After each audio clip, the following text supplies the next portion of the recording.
I was not going to make this video, but something shifted inside me after I started doing the gelatin trick, and I just have to share it with you.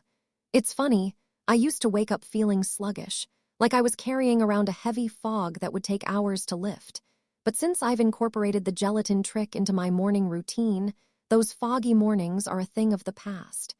The gelatin trick has become this simple, yet powerful ritual that sets me up for a day of clarity and energy. People around me have noticed the change too.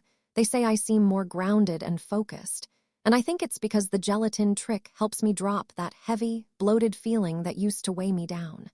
My friend who's been doing the gelatin trick with me says it's also helped her wake up without the bloat, and we both love that it's just a matter of mixing some gelatin with water and letting it work its magic.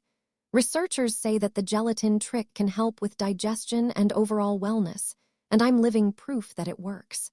To learn more about how to get started with the gelatin trick, check out the link in my description below, where I've shared a detailed walkthrough of how to make it a part of your daily routine.